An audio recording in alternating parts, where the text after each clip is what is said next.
Working on a Simplex steam locomotive, part 6, fitting the wet header and bush that I made in the last episode. After threading the part, assembly was quite a simple job, but it is vital not to put too much pressure on these parts when fitting them together. The wet header is the part that takes the wet steam from the boiler to feed the superheater. And here are the two parts that I've made.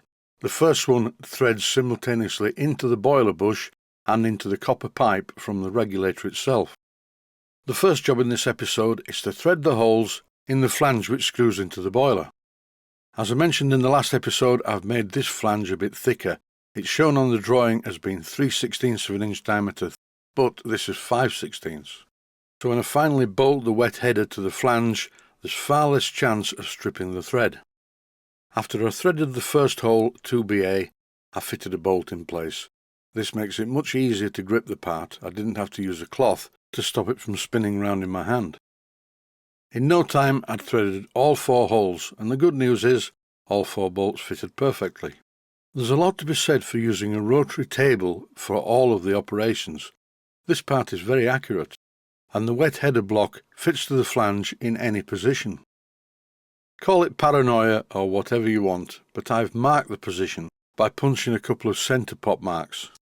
As I use the wet header as a guide for the tap, the marks just confirm this, but it does fit in every position. The holes in the wet header, by the way, are 3/16 of an inch in diameter. When making components like this, it's really important to take care of any burrs created during the drilling process. I removed the burrs on the front face of the flange by using some 400 grade wet-to-dry sandpaper, but for these burrs on the inner part of the flange, these were removed by fitting the part in the chuck in the lathe and machining them away. In order to test fit the flange into both the boiler bush and the regulator pipe, I'm using a couple of brass bolts to help me turn the flange. When I finally fit the flange in place, I will use some steel bolts, because brass bolts are too soft and will probably shear off.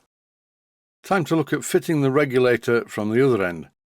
I've removed the regulator handle and polished up the part on my polishing spindle. Then I proceeded to fit all of the brass bolts. I was going to use stainless steel, but these will be fine. This is a very low stress part.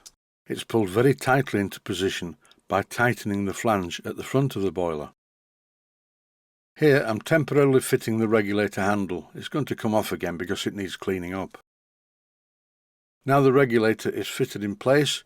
Using a couple of pieces of steel, I'm tightening the flange into the correct position. I've fitted a gasket to this part, but really it doesn't need it because it's completely saturated with Loctite 542. It's very important that both of the threads on this flange engage both the boiler bush and the short copper pipe from the regulator without any possibility of a leak. If a leak developed in the centre pipe, you would get full boiler pressure to the cylinders, which is not desirable. So plenty of Loctite 542, you can see the excess which I'm going to wipe off very shortly, and here I'm tightening the flange into its final position, followed by wiping away the excess Loctite 542. I'll clean out the threaded part using a plug tap. The next part of the job is to actually fit the wet header to the flange. As I showed earlier, this is a very accurately made component, so I can fit it in any position. But in the end, I couldn't help myself but line it up on the 2 centre pop marks. In this clip, I'm scribing the position where I need to drill a hole for the superheater feed. This is a superheater out of the previous boiler, and the previous boiler was a super simplex boiler with 3 superheater flues. But as you can see, the new boiler only has 1 superheater flue. If you look at the old wet header and the superheater arrangement, you can see how it works. The wet steam from the boiler after the regulator first of all enters a collector, and into this collector one end of each of the superheater flues is silver soldered or brazed to the collector. Then each of the superheater pipes from the wet header then goes all the way down the superheater flues and over the fire.